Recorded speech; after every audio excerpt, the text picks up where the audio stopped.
We economic hitmen really have been the ones responsible for creating this first truly global empire. And we work many different ways.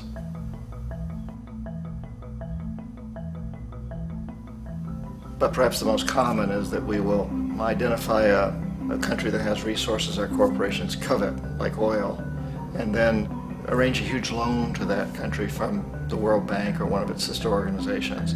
But the money never actually goes to the country. Instead, it goes to our big corporations to build infrastructure projects in that country, power plants, industrial parks, ports, things that benefit a few rich people in that country, in addition to our corporations, but really don't help the majority of the people at all. However, those people, the whole country is left holding a huge debt.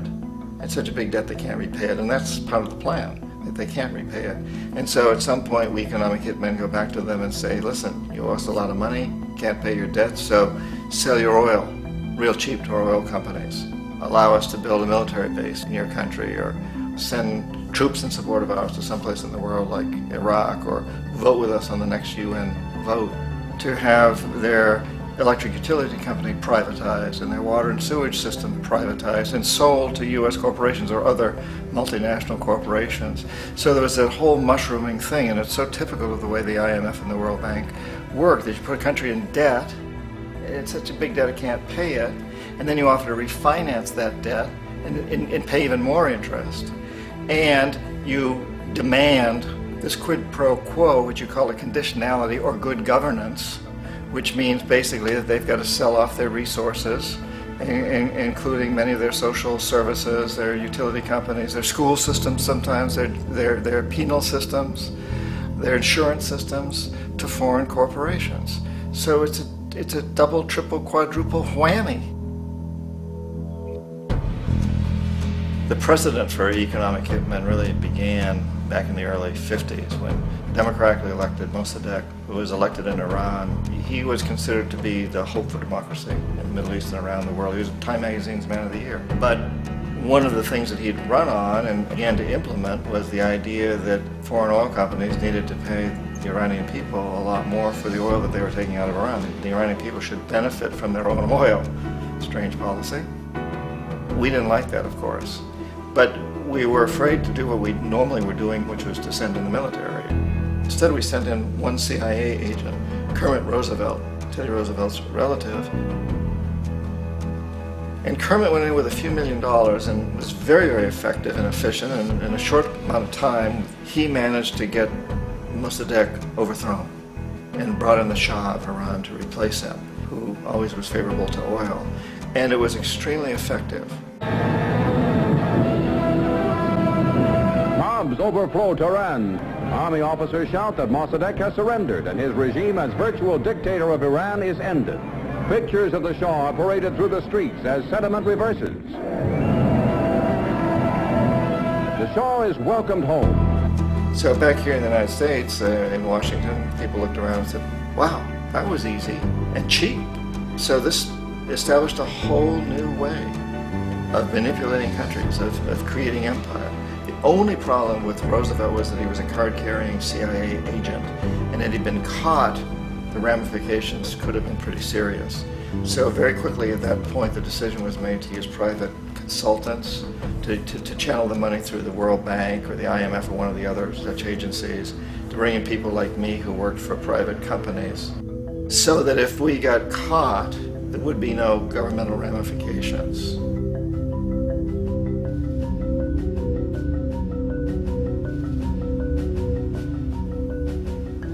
When Arbenz became president of Guatemala, the country was very much under the thumbs of United Fruit Company, the big international corporations. And Arbenz ran on this ticket that said, you know, we want to get the land back to the people. And once he took power, he was implementing policies that would do exactly that, give land rights back to the people. United Fruit didn't like that very much.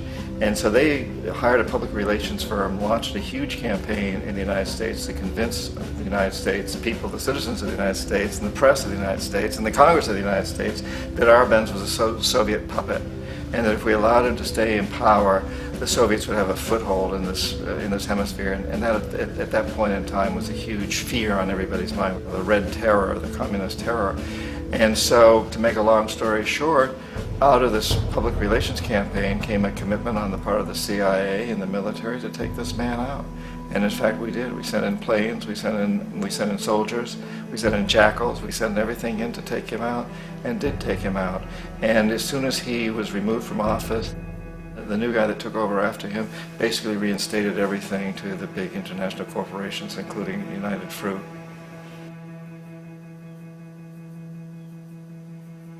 Ecuador for many, many years had been ruled by pro-US dictators, often relatively brutal. Then it was decided that they were going to have a truly democratic election. Jaime Roldos ran for office, and his main goal, he said, as president would be to make sure that Ecuador's resources were used to help the people. And he won, overwhelming, by more votes than anybody had ever won anything in Ecuador. And he began to implement these policies to make sure that the profits from oil went to help the people. Well, we didn't like that in the United States.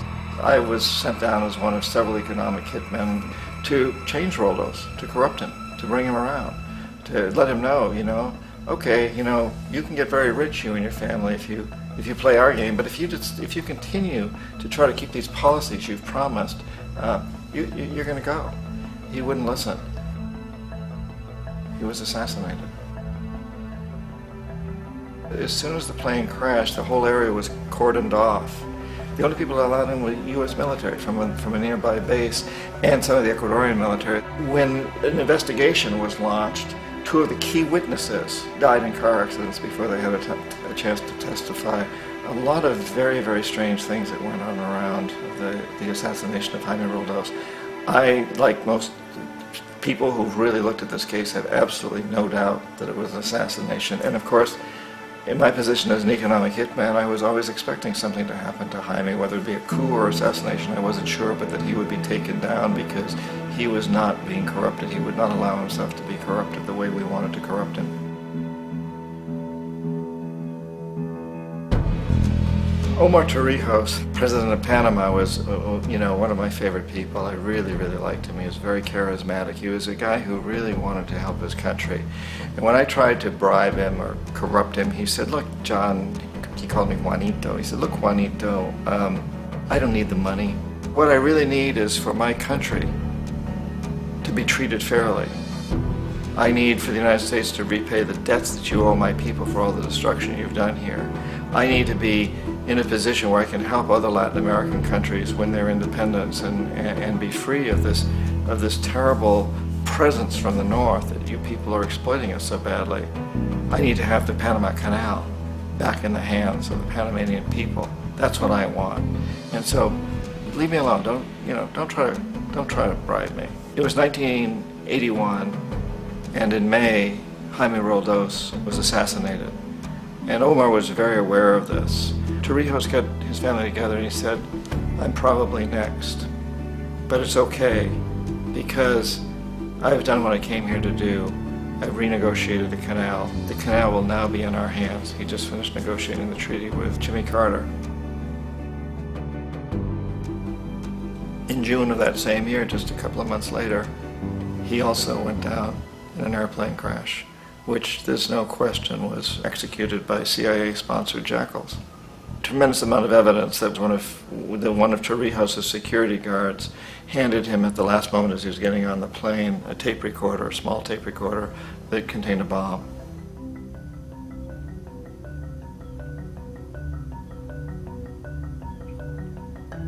It is interesting to me how this system has continued pretty much the same way for years and years and years, except the economic hitmen have got better and better and better.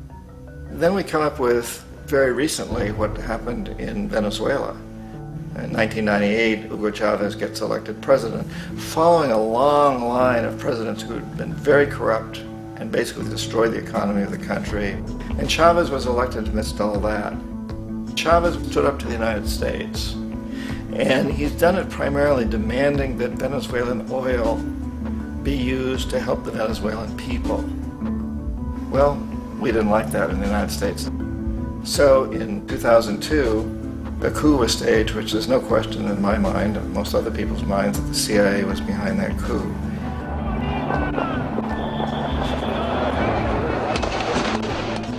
the way that that coup was fomented was very reflective of what Kermit Roosevelt had done in Iran, of paying people to go out into the streets, to riot, to protest, to say this Chavez is very unpopular. You know, if you can get a few thousand people to do that, television can make it look like it's the whole country, and things start to mushroom. Except in the case of Chavez, he was smart enough, and the people were so strongly behind him that they overcame it, which was a phenomenal moment in the history of Latin America.